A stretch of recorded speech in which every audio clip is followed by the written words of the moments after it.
ओम नमो भगवते वासुदेवाय। आप सभी का हमारे YouTube चैनल पर हार्दिक स्वागत है।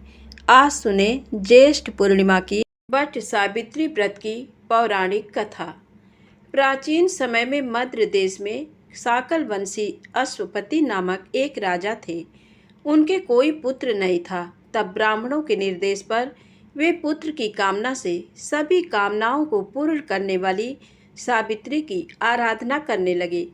कुछ समय के बाद उनकी आराधना से प्रसन्न होकर सावित्री देवी ने राजा को दर्शन दिया। सावित्री देवी ने कहा, राजन, तुम मेरे नित्य भक्त हो, अतः मैं तुम्हें कन्या प्रदान करूंगी। मेरी कृपा से तुम्हें सर्वांग सुंदरी कन्या प्राप्त होगी। ये कहकर वह देवी आकाश में बिजली की भांति अदृश्य हो गई। उस राजा की मालती नाम की पतिव्रता पत्नी थी। समय आने पर उसने सावित्री के समान रूप वाली एक कन्या को जन्म दिया। तब राजा ने ब्राह्मणों से कहा, तप के द्वारा आवाहन किए जाने पर माता सावित्री ने इसे मुझे दिया है तथा ये सावित्री के समान रूप वाली है, अतः इसका नाम सावित्री होगा। तब उन ब्राह्मणों ने उस कन्या का नाम सावित्री रख दिया। समय बीतने पर जब सावित्री युवती हुई, तब सावित्री को वर खोजने के लिए कहा गया, तो उसने द्युमत सेन के पुत्र सत्यवान को पति रूप में वरण कर लिया। इधर ये बात जब नारद जी को मालूम हुई, तो वे राजा अश्वपति के पास आकर बोले कि आपकी कन्या ने वर खोजने में बड़ी भारी भूल की है। सत्यवान गुणवान तथा धर्मात्मा अवश्य है, परंतु वह अल्पायु है। 1 वर्ष बाद ही उसकी मृत्यु हो जाएगी। नारद जी की बात सुनकर राजा उदास हो गए। उन्होंने अपनी पुत्री को समझाया, पुत्री, ऐसे अल्पायु व्यक्ति से विवाह करना उचित नहीं है, इसलिए तुम कोई और वर चुन लो। इस पर सावित्री बोली, तात, आर्य कन्याएं अपने पति का वरण एक ही बार करती हैं, अतः अब चाहे जो हो, मैं सत्यवान को ही वर रूप में स्वीकार करूंगी। सावित्री के दृढ़ रहने पर आखिर राजा अश्वपति विवाह का सारा सामान और कन्या को लेकर वृद्ध सचिव सहित उस वन में गए, जहां अपना राज और नेत्र ज्योति खो चुके राजा द्युमत सेन अपनी रानी और राजकुमार सहित एक वृक्ष के नीचे कुटिया बनाकर रहते थे। उसी वन में विधि विधान पूर्वक सावित्री और सत्यवान का विवाह कर दिया गया। वन में रहते हुए अत्यंत कष्ट पाकर भी सावित्री सास, ससुर और पति की सेवा में लगी रही। नारद जी के कथनानुसार पति के मरण काल का समय पास आया, तो धर्मपरायणा सावित्री ने ससुर से आज्ञा लेकर त्रिरात्र व्रत का अनुष्ठान किया। चौथा दिन आने पर जब सत्यवान ने लकड़ी, फूल और फल लाने के लिए जंगल की ओर प्रस्थान किया, तब सावित्री भी सास ससुर से आज्ञा लेकर दुखी मन से पति के साथ उस भयंकर जंगल में गई। नारद जी के वचनों का ध्यान करके मन में भीषण कष्ट रहने पर भी उसने अपने इस भय को पति के सामने उजागर नहीं होने दिया। पति का मन बहलाने के लिए वह झूठ मूठ उस वन के वृक्षों और पशु पक्षियों के बारे में पूछताछ करती रही। सूरवीर सत्यवान उस भयंकर वन में विशाल वृक्षों, पक्षियों एवं पशुओं के दल को दिखला दिखलाकर थकी हुई एवं कमल के समान विशाल नेत्रों वाली राजकुमारी सावित्री को आश्वासन देता रहा।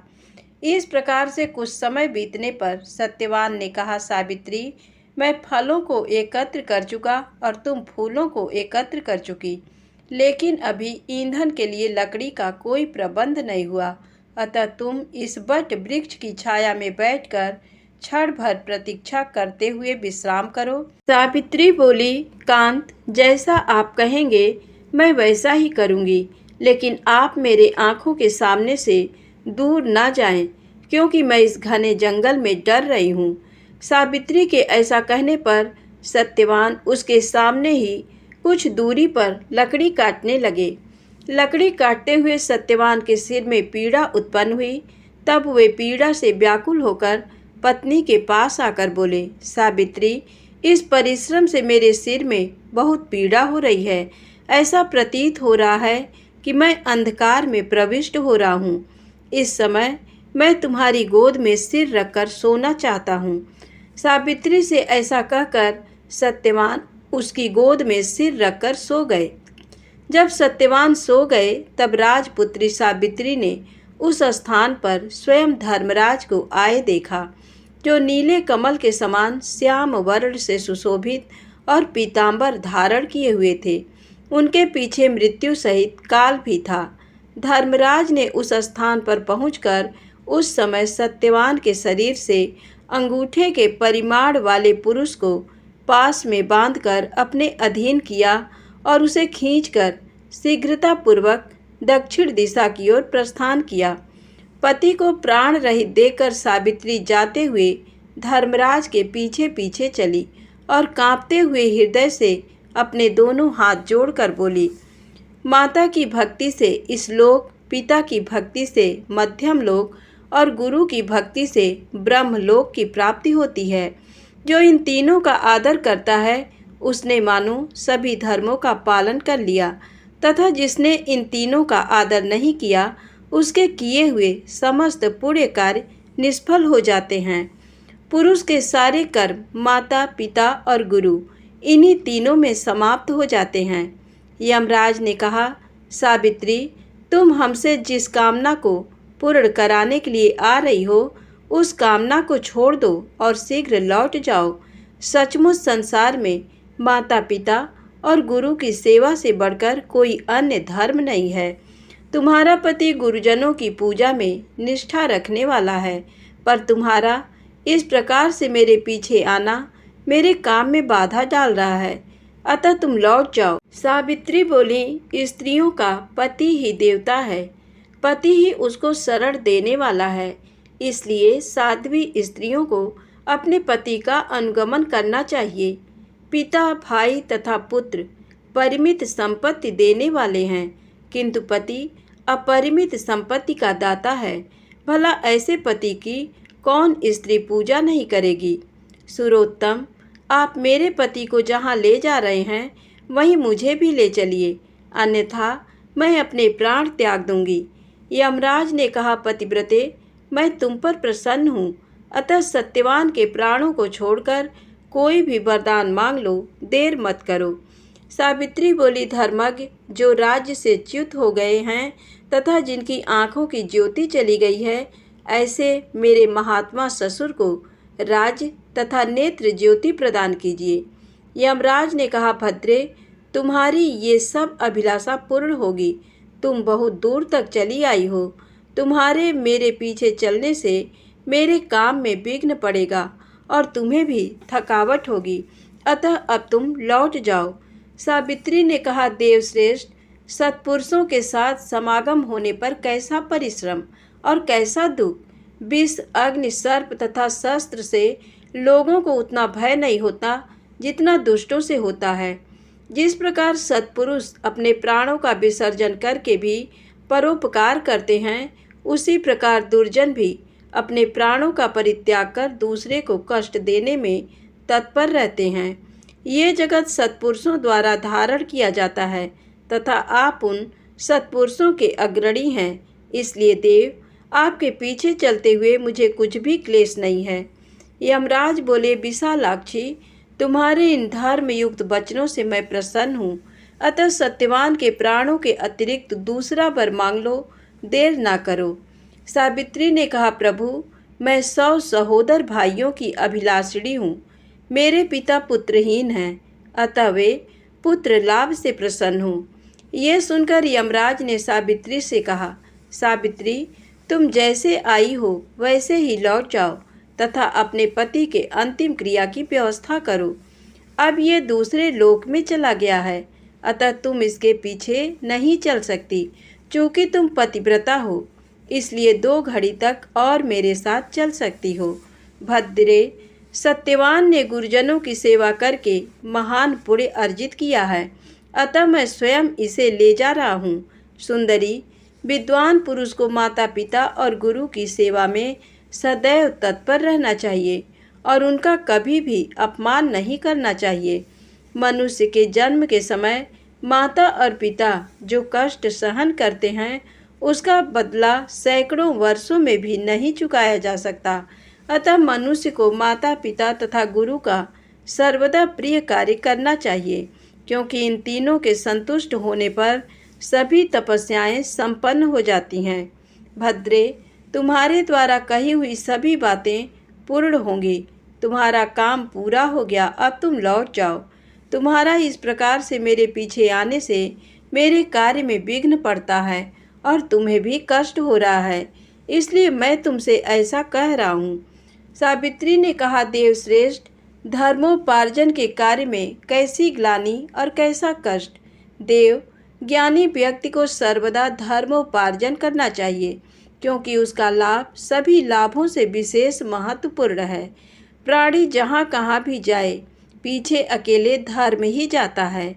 मित्र एवं भाई बंधु कोई साथ नहीं देता।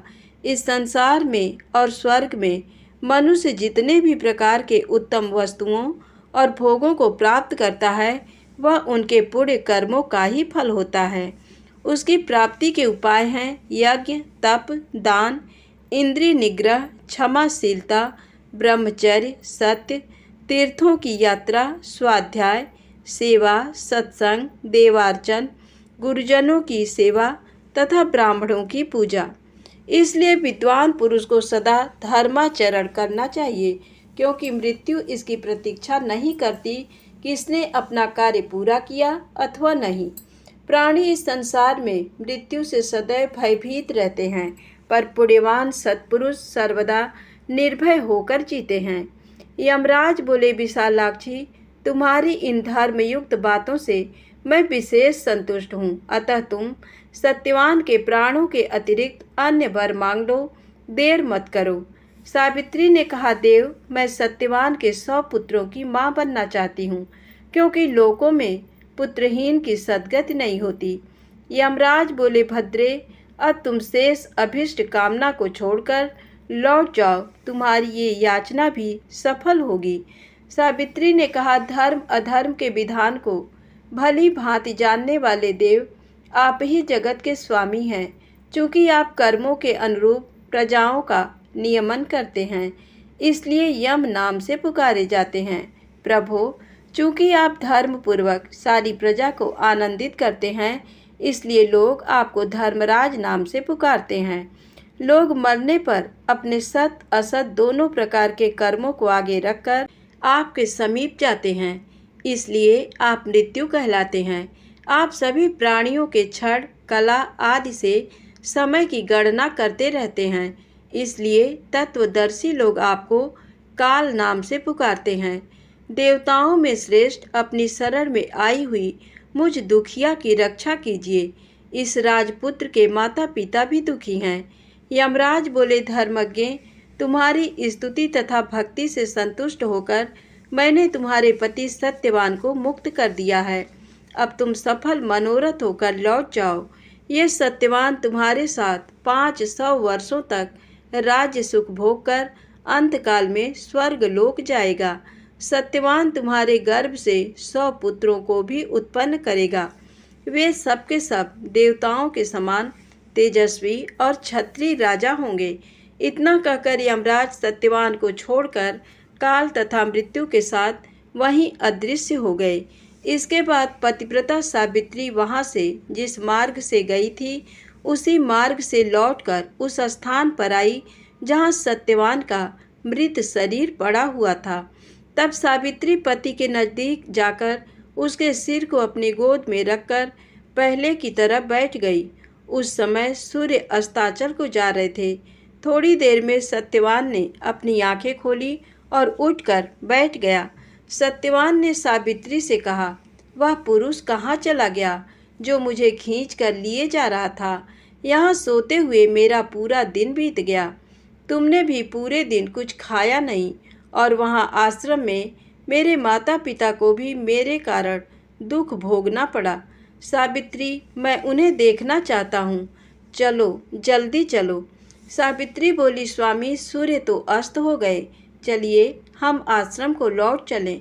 मैं वहीं सारी घटना विस्तार से आपको बताऊंगी। ऐसा कहकर सावित्री पति के साथ आश्रम पर पहुंची। उसी समय पत्नी सहित द्युमत सेन को नेत्र ज्योति प्राप्त हो गई।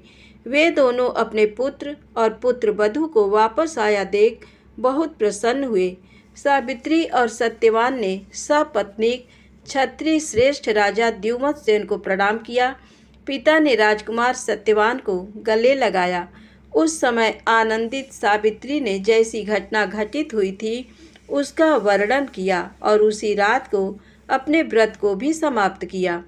अगले दिन प्रातःकाल राजा की सारी प्रजा सेना सहित ढोल नगारों के साथ राजा को पुनः राज्य करने के लिए निमंत्रण देने आई और ये सूचना दी कि राजन, नेत्रहीन होने के कारण जिस राजा ने आपके राज्य को छीन लिया था वह राजा मंत्रियों द्वारा मार डाला गया। अब आप ही राजा हैं। ये सुनकर राजा द्युमत्सेन सेना के साथ वहां गए और धर्मराज की कृपा से पुनः अपने राज्य को प्राप्त किए। सावित्री ने भी 100 भाइयों को प्राप्त किया। इस प्रकार पतिव्रता सावित्री ने अपने पितृपक्ष और पति पक्ष दोनों का उद्धार किया और मृत्यु के पास में बंधे हुए अपने पति को मुक्त किया। इसलिए मनुष्यों को सदा साध्वी स्त्रियों की देवताओं के समान पूजा करनी चाहिए, क्योंकि उनकी कृपा से ये तीनों लोक स्थित है। जो मनुष्य सत्यवान सावित्री की इस कथा को नित्य सुनता है वह सभी प्रयोजनों में सफलता प्राप्त कर सुख का अनुभव करता है और कभी भी दुख का भागी नहीं होता। धन्यवाद। प्रेम से बोलें सावित्री माता की जय हो। दोस्तों, वीडियो पसंद आए तो कृपया मेरे चैनल को लाइक सब्सक्राइब अवश्य करें। जय माता दी, जय भोलेनाथ।